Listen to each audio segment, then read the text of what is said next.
ಇಲ್ಲ ಅಂತ ಹೇಳಿದ್ರೆ ಏನು ನೀವು ಉಳಿದ ಜನರ ರಕ್ಷಣೆ ಇಲಾಖೆ ಹೇಗೆ ಮಾಡುತ್ತೆ? ನಿಮ್ಮ ಮೇಲೆ ಪೊಲೀಸ್ ಇಲಾಖೆ ಮೇಲೆ ಜನ ಹೇಗೆ ವಿಶ್ವಾಸ ಇಡಬೇಕು? ನಿಮ್ಮ ರಕ್ಷಣೆನೇ ನೀವು ಮಾಡ್ಕೊಂಡಿಲ್ಲ. ಆದರೆ ಜನರ ರಕ್ಷಣೆಯ ಸಮಾಜದ ಶಾಂತಿ ಸುವ್ಯವಸ್ಥೆ ರಕ್ಷಣೆ ಮಾಡಬೇಕು ಅಂತಲೇ ನಿಮ್ಮನ್ನು ಇಟ್ಟಿರೋದು. ಅಂದರೆ ಇದಕ್ಕೆ ಕಾರಣ ಏನು?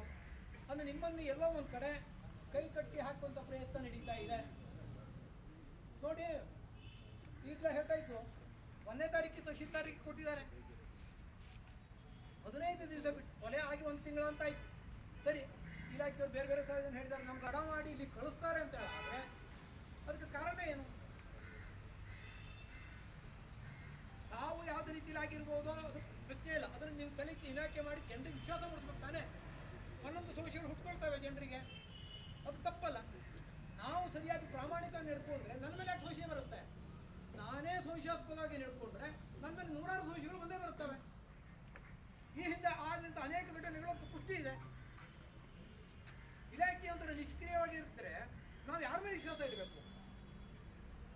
ಪ್ರತಿಭಟನೆ ಮಾಡಬೇಕು ಅಂತೇಳಿ ಪೊಲೀಸ್ ಇಲಾಖೆಯವರು ಹೇಳ್ತಾರೆ. ಸರಿ ಆಯ್ತು, ಈ ಹಿಂದಾದಂಥ ಎಲ್ಲ ಘಟನೆಗಳಿಗೆ ನೀವೇನು ಜನಕ್ಕೆ ಒಂದು ಸಮಾಧಾನ ಉತ್ತರ ಕೊಟ್ಟಿದ್ದೀರಾ? ಏನಾದ್ರು ಕ್ರಮ ತಗೊಂಡಿದ್ರ ಬಗ್ಗೆ ಜನಕ್ಕೆ ಹೇಳಿದ್ದೀರಾ? ದಿನನಿತ್ಯ ಪೊಲೀಸ್ ಸ್ಟೇಷನ್ ಬೇರೆ ಬೇರೆ ಪ್ರಕರಣದಲ್ಲಿ ಇದೆ. ದಿನನಿತ್ಯ ಪೊಲೀಸ್ ನಮ್ಮ ಕಾರ್ಯಕರ್ತರ ಮೇಲೆ ಪರೋಕ್ಷವಾಗಿ ದೂರನ್ನು ದಾಖಲು ಮಾಡುವಂಥದ್ದು. ಅಂದರೆ ಒಂದು ರೀತಿಯಲ್ಲಿ ಭಯದ ವಾತಾವರಣ ಸೃಷ್ಟಿ ಮಾಡಿ ತಮ್ಮ ಹಿಡಿತವನ್ನು ಬಿಡಿಸುವಂಥ ಪ್ರಯತ್ನ ಒಂದು ಇಲ್ಲಿಯ ಜನಪ್ರತಿನಿಧಿಗಳು, ಆ ಪಕ್ಷದ ಕಾರ್ಯಕರ್ತರು ಮಾಡ್ತಾ ಇರೋದು ನಮ್ಗೆ ಅನಿಸ್ತಾ ಇದೆ. ತಹಶೀಲ್ದಾರಿಗೆ ಎಷ್ಟು ದಿವಸ ಬೇಕು ರೀ ಕಳಿಸ್ಲಿಕ್ಕೆ? 16 ದಿವಸ 15 ದಿವಸ ಬಿಟ್ಟು ಕಳಿಸ್ತಾರೆ ಅಂತ ಹೇಳಿದ್ರೆ ಅದಕ್ಕೆ ಉತ್ತರ ಏನು? ನಾವೇನು ಅನ್ಕೋಬೇಕು? ಯಾವ ಇಲಾಖೆ ಮೇಲೆ ವಿಶ್ವಾಸ ನೀಡಬೇಕು? ಇವತ್ತು ಸಮಾಜದಲ್ಲಿ ನೆಮ್ಮದಿನ ಬರಬೇಕು, ಇದಕ್ಕೆ ಸಂಬಂಧಪಟ್ಟಂತೆ ಶಾಂತಿ ಮತ್ತು ಕಾನೂನು ವ್ಯವಸ್ಥೆಗಾಗಿ ಪೊಲೀಸ್ ಇಲಾಖೆ ಇದೆ. ಅದೇ ನಿಷ್ಕ್ರಿಯ ಆಗಿಬಿಟ್ರೆ ನಾವು ಯಾರ ಮೇಲೆ ವಿಶ್ವಾಸ ಇಡಬೇಕು? ಚಿತ್ತಾಪುರದಲ್ಲಿ ಕಳೆದ ಒಂದು ಇತ್ತೀಚಿನ ಪ್ರಕರಣದ ಸಂದರ್ಭದಲ್ಲಿ ವ್ಯವಸ್ಥೆಯನ್ನು ನೋಡಿದಾಗ ಅದರ ಹಲ್ಲೆ ದಂಡಗಳು ಸಾಮಾನ್ಯ ಆಗಿಬಿಟ್ಟಿದ್ದಾರೆ. ಅಂದರೆ ಜನಕ್ಕೆ ಆ ರೀತಿಯ ಭಯದ ಒಂದು ವಾತಾವರಣ ಇಲ್ಲ. ಭಯ ಅಂತಂದ್ರೆ ನಾನು ಹೇಳೋದು ಒಂದು ಗೌರವ ಇರಬೇಕು ಪೊಲೀಸ್ ಇಲಾಖೆ ಬಗ್ಗೆ ಅಥವಾ ನಮ್ಮ ಕಂದಾಯ ಇಲಾಖೆ ಬಗ್ಗೆ ಇರಬೇಕು.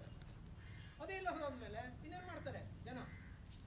ನಿರಂತರವಾಗಿ ಪ್ರತಿಭಟನೆ ಇದನ್ನೇ ಮಾಡ್ತಾ ಕೂತ್ಕೋಬೇಕು. ನಾವು ಪ್ರತಿಭಟನೆ ಮಾಡ್ಲಿಕ್ಕೆ ಬಂದು ತತ್ಕ್ಷಣ ಕಾರ್ಯಕರ್ತರು ಆಗಬೇಕಾಗಿತ್ತು, ಜಾಗೃತಿ ಆಗಬೇಕಾಗಿತ್ತು.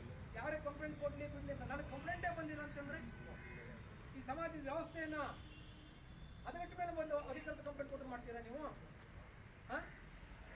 ಒಂದು ಸಣ್ಣ ವಿಷಯವನ್ನು ಅಲ್ಲೇ ಅದನ್ನು ಮುರಿದಿದ್ದರೆ ಬಹುಶಃ ಇವತ್ತು ಇಲ್ಲಿ 100 ಜನರು ತಮ್ಮ ಕೆಲಸವನ್ನು ಬಿಟ್ಟುಕೊಂಡು ಇಲ್ಲಿ ಒಂದು ಪ್ರತಿಭಟನೆ ವಿಸರ್ಜನೆ ಪ್ರತಿಭಟನೆ ಮಾಡೋ ಕೆಲಸ ಅವಶ್ಯಕತೆ ಇತ್ತ?